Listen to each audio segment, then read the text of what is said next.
ये लड़का गलती से अपने इंस्टेंट नूडल्स का एक टुकड़ा सैंड टेबल में गिरा देता है। अगले ही पल एक मोटा, लंबा और खंभे जितना बड़ा नूडल्स का टुकड़ा एंशिएंट ऑल्टर पर आ गिरा। उस वक्त महारानी स्वर्ग से प्रार्थना कर रही होती है और ये देखकर वो हैरान रह गई। उसे लगा कि ये उसकी प्रार्थना का ही फल है, मगर असल में ये बस उस लड़के के हाथ से गिरा हुआ नूडल्स का टुकड़ा था। असल में वो आदमी एंशिएंट पीरियड का एक महान सेनापति था जिसे दुश्मन देश के जासूसों ने मार डाला था। किस्मत ने उसे 2000 साल आगे मॉडर्न वर्ल्ड में पहुंचा दिया। अब वो एक सस्ते से किराए के कमरे में रहकर रोज इंस्टेंट नूडल्स खाकर गुजारा कर रहा था। एक दिन उसके दरवाजे पर एक गुमनाम पार्सल आया। जब उसने उसे खोला तो उसमें से एक सैंड टेबल निकली। गौर से देखने पर उसे एहसास हुआ कि ये तो उसके पुराने राज्य का नक्शा था। एक लेंस से देखने पर वो वहां हो रही हर घटना को देख सकता था, यहाँ तक कि महारानी को स्नान करते हुए भी। महारानी के शासन में पूरे देश में भयंकर अकाल पड़ा था। इस मौके का फायदा उठाकर एक लालची सामंत ने उन्हें गद्दी छोड़ने पर मजबूर करने की योजना बनाई। यहाँ तक कि महारानी की माँ, महारानी विधवा ने भी चेतावनी दी कि अगर प्रार्थना के बाद भी भोजन नहीं आया तो उसे खुद ही गद्दी छोड़नी होगी। दरबार में कई मंत्री चर्चा कर रहे थे कि अगर सेनापति यानी वही आदमी जिंदा होता तो वो कभी ये अन्याय नहीं होने देता। मॉडर्न वर्ल्ड से अपनी प्रिय महारानी को अपमानित होते देख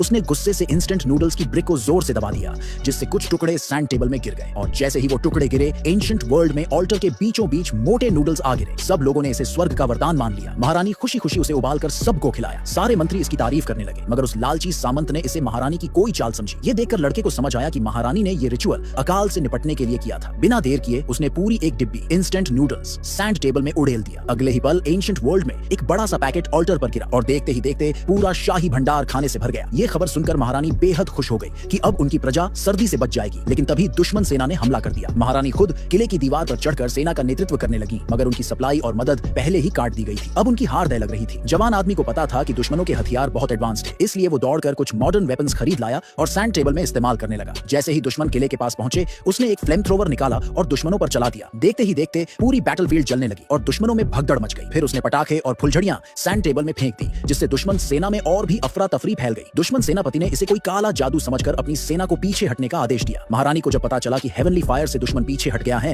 तो उन्हें यकीन हो गया कि ये उनके दिवंगत सेनापति की आत्मा की कृपा है। उन्होंने ऑल्टर पर सेनापति की पुरानी वॉर यूनिफॉर्म चढ़ा दी ताकि उनकी आत्मा को शांति मिले। उधर मॉडर्न वर्ल्ड में लड़के को छींक आ गई और उसके हेलमेट पर रखा पंखा चालू हो गया। हेलमेट सीधे उस तांबे के कलश में जा गिरा, जिससे वो एंशिएंट पीरियड में वापस चला गया। महारानी ने जैसे ही देखा कि सेनापति की यूनिफॉर्म में रखा हेलमेट गायब हो गया, तो उन्हें लगा कि उनकी आत्मा ने ये भेंट स्वीकार कर ली है। इसलिए उन्होंने सोना, चांदी और बेशकीमती रत्न कलश में डाल दिए। अगले ही पल ये सारे खजाने लड़के के किराए के कमरे में आ गिरे। लेकिन तभी दुश्मन सेना ने फिर से हमला कर दिया। इस बार उन्होंने शहर में गुप्त हत्यारे भी भेज दिए जो महारानी की हत्या करने वाले थे। जवान आदमी ये देखकर घबरा गया। उसने जल्दी जल्दी लकड़ी की छड़ी, रसोई का चाकू और एक चेन सॉ उठाई, मगर ये सब चीजें सैंड टेबल के लोगों के लिए बहुत खतरनाक हो सकती थी। महारानी की जान पर बनाई थी और वो लड़का इतनी टेंशन में आ गया कि वो समझ ही नहीं पाया कि क्या करे। हड़बड़ी में उसका पैर जमीन पर पड़ी लकड़ी की छड़ी पर फिसला और वो सीधा सैंड टेबल में जा गिरा। महारानी ने ऊपर देखा और उन्हें एहसास हुआ कि उनका सबसे विश्वसनीय सेनापति लौट आया था।